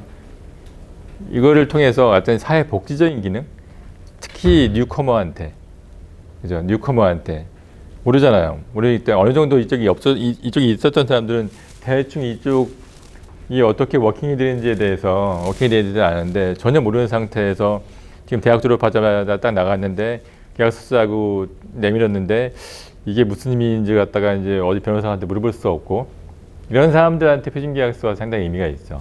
내가 이 사람하고 화랑하고 거래할 때 뭐를 물어봐야 되고, 계약서에서는 내가 뭘 주는 거고, 그 양반한테 뭘 받는 거고, 계약이란 것은 대가가 함께 성립하는 거잖아요. 그죠? 물건을 사고 파는 것도 마찬가지고, 여기 오시나 차 타갖고 운송계약 하시고 오신 거잖아요. 그죠? 운송계약 체결하고 왔다고, 묵시적으로. 체결하고 왔는데, 여하튼 간에 어떤 계약 관계에서 내가 뭘 받아야 되고, 뭘 해야 되는지에 대해서 기본적으로 알아야 되잖아요. 알아야 되기 때문에 우리가 생각하는, 특히 정부가 생각하는 이 거래계의 그런 트렌드 액션은 이런 형태여야 된다고 서제스트한 거예요. 서제스트. 이 때문에 여러분들은 이걸 놓고 몇몇 읽어본 다음에 그 해설서도 같이 만들었기 때문에 만들어 놓고, 그걸 고쳐서 거기에 맞게 현실에 맞게 고쳐서 쓰든지 당사자에 맞게 그렇게 사용하시면 되거든요. 그래서 만약에 미술 쪽에 관심이 있으시면은 이 표준계약서하고 해설서 읽어보면, 이게 이런 식으로 거래가 이루어지고 이런 식으로 계약 관계가 생겨서 어떤 의무를 부담하는구나, 나는 어떤 권리가 있구나를 아시게 되죠. 그래서 그런 거에 이제 표준계약서가 필요하고, 특히 문체부 사이트를 들어가면 이거 이외에도 각 분야별 표준계약서들이 있어요. 그렇기 때문에 그런 표준계약서들을 한번 읽어봐도 이 업계에서는, 뭐 영화계에서는, 뭐 드라마계에서는 이런 식으로 거래가 이루어진다는 걸 갖다가 또 알 수 있기 때문에, 여러분들이 법적 지식을 좀 쌓은 다음에 그쪽 업계의 표준계약서, 특히 정부가 내놓은 표준계약서를 한번 읽어보시는 것도 이 거래 구조를 좀 알 수 있는. 미술 같은 경우는 그 창작 섹터가 있고, 여기 그래서 작가들, 시각예술인이 있고, 유통 섹터가 있고, 구매하는 섹터가 있어요. 대개는 화랑을 통해서 아니면 경매회사, 아니면 뭐 키아프 같은 아트페어를 통해서 이 거래가 이루어지고, 또 여기 일차적인 거래가 이루어지고, 여기에 이제 소비하는 층에서 이제 개인과 기업이 있는 그런 영역이죠. 그래서 여기 소비를 통해서 진행한다는 얘기인 거고, 여기서 이 계약서를 한 10종류 만들었는데, 약간 뭐 정책적인 입장에서 들어간 것도 있어요. 무슨 사진 모델 계약, 뭐 작년인가 재작년인가 그거 갖고 사회적 문제가 되니까 문체부에서 이것도 해달라고 그래갖고 집어넣었었고, 또 건축물 미술 계약, 그것도 이제 문체부에서 문제가 많다고 넣어달라고 했는데, 그거 이외에 8개는 요 거래의 관계에서 나오는 거에 대해서 표본 만들기 때문에 좀 한번 보시면 될 것 같고, 제일 만들기 어려웠던 계약서가 그거였던 것 같아요. 개인적으로는 그 전시 기획, 소위 큐레이터, 그죠? 큐레이터 계약인데, 아니 보통 미술 작품 같은 경우는 눈에 보이는 미술품이 있으니까 그거를 뭐 사고 팔고 언제까지 보고 대금 받고 이런 되는데, 큐레이터가 되면 전시 기획이거든요. 근데 그러면 전시 기획자의 권리를 어디까지 보호를 해야 되냐? 다른 기획자가 그걸 침해했을 때, 아니면 기획자가 기획을 해서 화랑에 넘겼는데, 화랑하고 같이 작업을 했는데 화랑에서 그 기획을 이용해 갖고 똑같은 딴 사람하고 작업을 하고 있다. 그게 과연 보호받을 수 있는 거냐? 그죠? 왜 그러냐면은 그 아이디어 영역이 되게 많아요. 또 큐레이터의 영역은, 그죠? 저작권은 우리 전상주 교수님한테 많이 들었겠지만 이 표현을 보호하고 아이디어는 잘 보호를 안 하는데, 근데 요즘 아이디어도 보호하기 위해서 많이 넘어가고 있죠. 조금 전에 했었던 그 짝사건 같은 경우가 대표적인 거죠. 대부분이 그 아이디어 영역인데도 불구하고 그걸 갖다 보호하겠다고 이제 발을 이렇게 이번 판결을 통해 디딘 거고, 그러면은 큐레이터의 그 창작 영역은 과연 보호받을 수 있는 범위가 어디까지인지 이것이 되게 어렵더라고요. 그래서 그걸 과연 계약서에 어떻게 이게 써야 될지. 그래서 물어봤어요. 그때 문체부에서 큐레이터들도 모아주고 해서 물어봤거든요. 침해당한 사례도 들어봤고 했는데, 그 침해 어떻게 당했다 생각하냐면 자기들은 찍보면 안 돼. 그렇죠? 자기들은 자기 걸 갖고 갔는지를 자기들은 딱 보면 안 돼. 근데 그거 갖다가 어떻게 법률적으로 표현하고 계약서에 표현하기가 이제 쉽지가 않은 거죠. 쉽지가 않아서. 그래서 그때도 얘기하면서 큐레이터에 대해서 최대한 보호를 하기 위해서 계약을 했고, 근데 이것도 역시 점점 거기에 대해서 그 판례라든지 뭐가 좀 쌓여가야지 이게 더 구체화가 되지, 그렇지 않은 경우 지금 어디까지 보호된다 말하기가 되게 어렵다고 이렇게 말씀드린 적이 있어요. 그래서 큐레이터 계약서가 좀 상대적으로 좀 어려웠던 것 같아요. 가만있어 봐. 이게 다 지났네요. 그죠? 그러면은 이거를 제가 뭐 준비해온 거 되게 많았었는데, 빨리빨리 여러분들 머리 좋으니까 빨리빨리 지나가죠. 콘텐츠 산업 비교를 해보면 우리나라 게임이 압도적으로 이게 많다는 것이죠. 게임이 압도적으로 많다는 것이고, 사실 우리나라에 그 3년 전인가 포춘 100대 부자를 뽑았는데 우리나라에서 3명인가가 들어갔죠. 그 중에 여러분이 아는 그 굴지 재벌들하고 또 한 명은 그 스마일 게이트라고. 그죠? 우리나라에서는 망한 게임인 스마일 게이트가 중국에서 대박을 쳐서 매년 5천억씩 이상 로열티를 받는. 그래서 그렇죠. 이게 게임이 그 한계 비용이 커지면서 이제 한계 수익이 커지면서, 그게 이 게임이 크로스파이어 이 게임이 우리나라에서는 망한 게임이었는데 중국 가서 완전 대박을 쳐서 지금까지도 매년 5천억씩인가. 이 업체 사실 우리나라 게임이 그게 많다, 수익이 많다라고 얘기하는데 그 한 회사가 차지한 비중도 꽤 많을 것 같아요. 그 한 회사 차지한 비중. 이렇게 했고요. PC. 참, 광고 한번 하면 다다음 주 금요일 날 29일 날 오후 3시부터 그 게임 법과 정책 학회가 있어요. 법 학회가 있는데 정상조 교수님이 회장을 하시다가 지금은 제가 회장을 맡고 있거든요. 근데 AI와 게임이라는 주제로 세미나를 해요. 그 세미나를 하고 여러분들 오기 쉽게 여기 서울대 경영관에서 하기로 했으니까 3시부터 혹시 관심이 있으시면 오셔서 한번 그걸 들어보시는 것도, 섹션을 2가지를 구성해서 하나는 현재 그 산업계에서 게임 업계에서 AI를 이용한 그 게임의 개발 현황에 대해서 한 2꼭지 발표를 할 예정이고, 나머지 2꼭지는 이 법조인들이 그 지금 말씀하시는 AI와 법에 대해서 또 일본 케이스에 대해서 이제 할 예정이기 때문에 혹시 관심이 있으신 분들 게임에 대해서 질문도 하시고 AI에 질문하셨는데 보시면 될 것 같아요. 정확한 장소 나왔을 텐데 하여튼 여기 서울대 경영학과 거기 어딘가 강의실이겠죠? 바로 옆에 있잖아요. 그러니까 오후 3시부터 하니까 오셔서 그거 들으시면 좋을 것 같아요. 그리고 게임 시장 현황 이거 넘어가도 될 것 같고요. 시간이 다 돼서 이걸 제가 게임도 준비를 해왔고 방송 산업도 짝사건을 비롯해서 준비를 해왔는데 영화 산업도 맨 마지막인데 아까 말씀드린 바 같이 그 다른 나라도 마찬가지예요. 우리나라가 앞서간다고 했죠. 이제 법률도 마찬가지야. 법률도. 근데 스타크래프트 게임 방송 갖고 한번 소송이 붙은 거 혹시 여러분들 아시나? 스타크래프트를 이용해서 게임 방송을 하잖아요. 요즘 방송을 하는데 뭐 그때 온게임하고 그때도 뭐 CJ였었는데 방송을 해요. 근데 스타크래프트에서 왜 내 게임 갖고 방송을 하느냐 동의 없이 로열티를 내라 뭐 소송을 제기해 왔어요. 그래서 그때 사회적으로 되게 시끌시끌하고 이슈가 됐어요. 그래서 뭐 소송 시작하기 전에 국회에서 공청회가 열리고 막 이랬었는데 근데 그때 제가 수업 들을 때였어요. 그래서 박주석 교수님이 나보고 이 판례 나오면 뉴욕타임즈에 나온다고 할 정도로 우리나라에서 되게 선도적인 판례가 굉장히 많이 나와요. 많이 나와서 그게 외국에 수출되는 경우도 많고 지금 우리나라가 짝사건 때문에 이 인근 국가들에서 전부 다 우리나라 저뿐만 아니라 많은 교수님들한테 그 판례에 대해 소개해달라고 많이 질문도 하고 그러는데 그래서 제가 이제 후배 변호사들이라든지 후배들한테 항상 얘기하는 게 책임감을 갖고 제일 더 좋은 건 뭐냐면은 판례를 만들어낼 수 있다는 거예요. 새로운 판례. 제가 만약에 내 우스갯소리를 얘기해요. 야, 자네가 만약 부동산을 했다고 쳐봐. 평생 동안 대법원 판례 만들어낼 수 있겠냐? 여기는 만들어내면 다 새 판례야.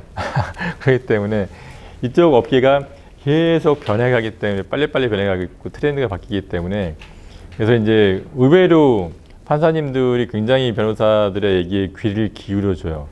왜? 하나하나 다 뭐 이슈가 되고 또 이제 빨리 바뀌니까 내가 법논리상으로 이렇게 판단한 것이 혹시 업계에서는 현실 모르는 판결이라고 하지 않을까 이런 부분에서 굉장히 불안해 하시거든요. 그래서 그런 점에서도 그렇고 그래서 하여튼간에 이제 콘텐츠 관련 법률이 하여튼 앞으로도 그렇고 되게 많이 각광을 받을 분야이기 때문에 혹시 여러분들 관심이 있으신 분들 쪽 한번 전공해 보시는 것도 근데 베이스가 있는 게 훨씬 도움은 돼요. 제가 아까 말한 그 미술과 시장 관련하면서 엄청나게 찾았어요. 그래서 미대 나온 변호사 혹시 없을까 찾아봤어요. 없어요. 다 끝난 다음에 한두 명을 찾았는데 그 당시까지만 해도 그분의 목소리를 좀 듣기 위해서 혹시 미대 출신 변호사님이 없나 이러면서 막 찾았는데 못 찾았어. 근데 의외로 음대 출신 변호사님들은 좀 있어요.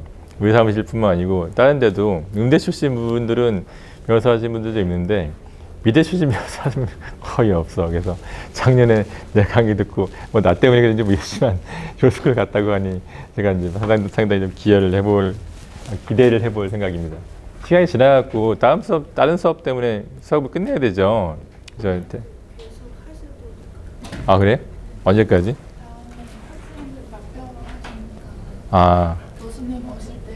교수님 오실 때까지? 교수님 언제 오세요? 잘 모르겠어요? 아 그렇구나. 그럼 수업이 원래 몇 시까지 예정된 거예요? 12시? 네. 한 11시까지. 10분 정도 한번 더 해볼까요, 그러면? 예. 사실 그래서, 나는 학교 강의 가면 그게 제일 힘들더라고요. 딴 데는 조금 한 30분 더 해도 상관없는데, 학교 강의는 바로 이제 학생들이 이동을 해야 되니까, 그것 때문에 이제, 그럼 조금만 더 해볼게요. 그래서 앞에 다시 좀 돌아갈까? 그래서, 방송산업. 근데 사실 제목만 읽어도 여러분들이 뭔 내용인지 좀 아마 아실 것 같고,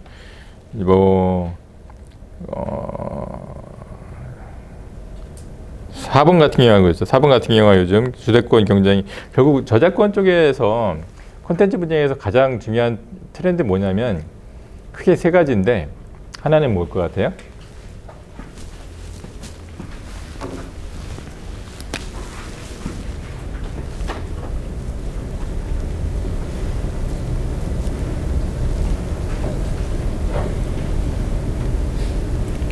다수 당사자의 법률 관계. 요즘 콘텐츠를 만드는데 혼자 만드는 경우는 거의 없어요. 그죠? 영화 봐도 뒤에 스크립트 쫙 올라가고, 요즘 또 미술도 마찬가지죠. 미술도 마찬가지로 혼자 만드는 경우가 없고, 다 이제 공동 작업하기가 많아서, 그런 경우에 그 사람들 사이에 권리 분배를 어떻게 해야 되느냐. 그죠? 누구까지 어느 정도 공동 창작자 중에서 어느 정도까지 관여한 사람을 저작자로 인정할 것이며, 그죠? 어느 정도까지 관여한 사람을 단순하게 보조한 사람을 인정할 것이며, 그 문제가 굉장히 어려워요. 본인들 내에서도. 그게 음악도 마찬가지고, 요즘 그래서 다수 당사자 간의 법률 관계가 가장 중요시되고 있고요. 두 번째는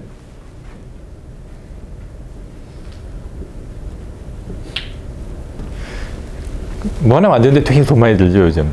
영화뿐만 아니고 미술 작품도 마찬가지고 멀티미디어를 통해서 이제 만들고 하다 보니까, 그래서 결국은 투자를 받아갖고 진행을 해야 되는데, 그러니까 이 말이 투자자의 논리를 따르라는 얘기가 아니에요. 투자도 어느 정도 보호를 해서 아웃풋을 보장을 해주고 리턴을 보장을 해줘야지 선순환이 돌아가면서 시장이 커지거든요. 커지거든요. 그렇기 때문에 요 대자본에 투여된 거에 있어서 리턴을 어떻게 합리적으로 보장을 해주냐, 이 문제는 산업의 파이를 얼마큼 키우냐, 이 세 문제. 세 번째는 뭐냐면요, 뉴 플랫폼. 뉴 플랫폼이죠. 우리가 아는 저작권 업계의 유명한 판례들은 전부 다 새로운 플랫폼이 나오면서 이제 시작을 했죠. 노래방 사건도 마찬가지고, 뭐 다운로드 사건도 마찬가지고, 다 새로운 플랫폼이 나오기 시작하면서 중국에서 우리나라 콘텐츠가 왜 이렇게 인기가 있었을까요? 물론 재미있으니까 새로운 중국에서의 플랫폼을 만드는 사람들이 우리나라 콘텐츠를 갖고 가야 사람이 모이니까. 그죠? 그래서 그걸 갖다 수입하기 위해서 뭐 정상적으로 수입하든지 아니면 불법적으로 갖고 가든지 해가지고, 그래서 이제 우리나라 콘텐츠가 중국에서 인기가 많았고 있었는데, 우리나라도 마찬가지. 요즘도 새로운 플랫폼들이 지금도 계속 나오고 있잖아요. 이 플랫폼에 기존의 권리를 갖다가 허락했던 사람 입장에서는, 그럼 새로운 플랫폼에는 나 권리를 허락한 적이 없는데, 만화 스토리 작가 사건도 있었어요. 만화 스토리. 옛날에는 만화에 대해서 권리를 줬는데, 맨 처음에 만화라는 것이 옛날 오프라인으로서 이제 봤었었는데, 그게 인터넷판, 그리고 뭐 모바일판 이렇게 서로 나오면서 새롭게 나오는 수익에 대한 권리를, 그때는 그게 나올지 모르니까 계약서에 안 썼겠죠. 그럼 그게 침해가 되는 것이냐, 권리를 분배해 줘야 되는 것이냐, 이런 문제 갖고 이제 얘기가 나오는 것이고, 주로 이쪽 그 콘텐츠 업계에 있어서의 새로운 분쟁들이라든지 이런 것들은 이렇게 새로운 뉴 플랫폼을 가지고 나오고 있고, 요즘 또 넷플릭스가 또 따끈따끈하죠. 따끈따끈해서 거기에 대해서 이제 얘기하자는 게 많고, 이거 음악 산업도 그죠. 여러분들 아마 보시면 이렇게 이 제목만 보셔도 이해가 가실 것 같고, 이거 하나 해보고 마실까요? 영화 산업에 이렇게 보면은 영화의 제작자가 누구냐? 누구일 것 같아요? 이렇게 많은 사람들이 있는데, 관여하고 있는데, 연출부에도 퍼스트, 세컨드, 서드 쭉 따라 붙고, 촬영부도 마찬가지고, 제작자가 누구인 것 같아요? 시간이 없으니까 뭐 답부터 말씀드리면, 요 감독들의 공동 제작자라는 거거든요. 요 감독들의 공동 제작자. 영화 업계에서는 그건 지금 현재 우리나라 판례에 의하면 그래요. 법에 써 있지도 않고 우리나라 판례가 해석하는 거예요.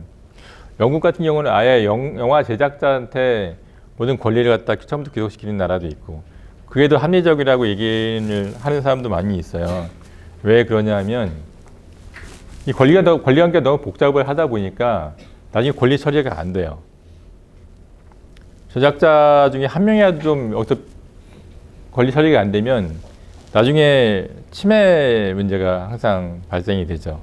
예. 그래서 이 권리 처리를 얼마 전에도 우리나라 콘텐츠도 인기가 있으니까 태권브이라는 영화 많아요. 태권브이, 로버트 태권브이 많이 들어보셨어요?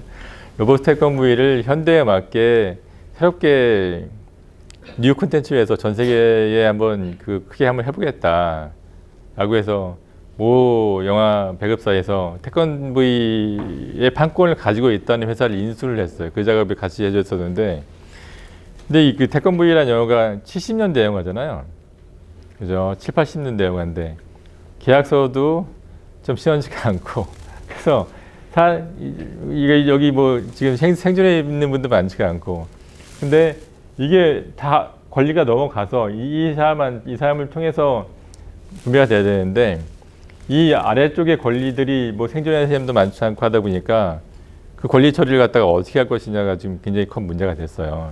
물론 이 제작사 입장에서는 큰 소리를 치고 있죠. 다 갖고 왔다고 큰 소리를 치고 있는데, 만약에 근데 보세요. 저작권을 여기에 주지 않고 처음부터 여기에 줬었다 라고 하면은 지금 그런 문제는 없겠죠. 정책적인 판단 문제인 것 같아요. 그래서 지금 판례는 여기 이 감독들의 공동 저작물이라고 이제 그래서 이제 이게 넘어갔다는 생각을 하는데, 여기서 뭐 한 군데라도 빵꾸가 나면 더 이상 권리가 확보가 안 돼서 진행이 안 되잖아요. 그렇기 때문에 이제는 이쪽에 처음부터 귀속시키는 것이 낫지 않나는 목소리가 이제 커가고 있고, 그래서 그것도 정책적 판단 문제이기 때문에 어떻게 결론이 날지는 좀 두고 봐야 될 것 같습니다. 교수님 오셨기 때문에 이제 그만 해야 될 것 같습니다. 어떻게 오늘 질문을 처음에 받아서 질문 얘기하다가 1시간 다 갔습니다. 예, 혹시 추가로 더 질문하시고 싶은 거 있으면 한번 물어봐 주시겠어요? 예. 예.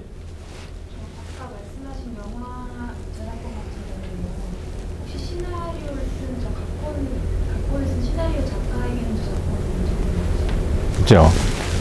그게 이제 보통 두 가지인데, 하나는 아예 유명한 그 소설가 작품을 갖다가 시나리오를 바꾸는 경우도 있고, 아니면 각본가가 따로 자기 각본을 써서 판매하는 경우도 있죠. 어디 공모전 나가서 입상을 해서 이렇게 오는 경우도 있고. 근데 대부분의 우리가 아는 한 7, 80%, 60, 70%는 각본을 쓴 사람이 처음부터 연출부에 들어가서 작업을 해요. 대부분 요 밑에서 이제 있는 경우가 많이 있고, 각본이 따로 나오는 경우는 각본가가 자기가 스스로 써갖고 영화사를 찾아다니거나, 근데 영화사 찾아가도 만약에 이 영화가 괜찮을 것 같다고 시작을 해도 한 30번 가까이 바꿔요. 최종할 때까지. 왜냐면 감독도 새로 붙여야지, 감독의 의사도 있지, 제작사는 제작사대로 이걸 또 흥행시켜야 되니까 여러 가지 요구사항이 있지. 그래서 이 사람이 갖고 간다 하더라도 보통 한 30버전 이상 이게 계약이 돼요. 같이 작업을 하죠. 근데 기본적으로 계약을 할 때 대부분 이 사람이 외부에서 나왔든 아니면 연출부에서 같이 작업을 했든 그 계약 관계는 이 하나로 통일돼 갖고 이제 진행하죠. 근데 전혀 다른 경우에 있죠. 만약 정말 유명한 작가가 있어가지고 처음부터 이거 만들어서 내 거 전때 손대면 안 돼, 그대로만 찍든지 말든지 이런 식으로 하게 되면은 이 사람은 거의 1차적 저작자가 되고, 이 사람은 2차적 저작자가 돼갖고 그 사람의 의사를 존중을 해갖고 따라야겠죠. 얼마 전에도 특히 그 소설가가 굉장히 많죠. 김영하 씨도 살인자의 기억법인가 그런 영화를 갖다 영화화했는데, 그때도 마찬가지로 여기 완전 독자적으로는 1차적 저작자, 2차적 저작자 관계가 되고, 그렇지 않은 경우는 대부분의 이 안에서 같이 공동 작업하는 형태가 돼서 진행된다는 얘기인 거죠. 예. 또 혹시 정확하게 11시가 됐으니까 저는 이상 마치도록 하고, 하여튼 여러분들 아침인데도 불구하고 열정적으로 질문도 해주시고, 그래서 많이 감동을, 저 역시 이제 감동을 받고 갑니다. 혹시 작년처럼 또 새로운 로스쿨을 가는 학생이 나한테 인사하고 더 하는 기회가 있으면 좋겠습니다. 예, 고맙습니다. 예.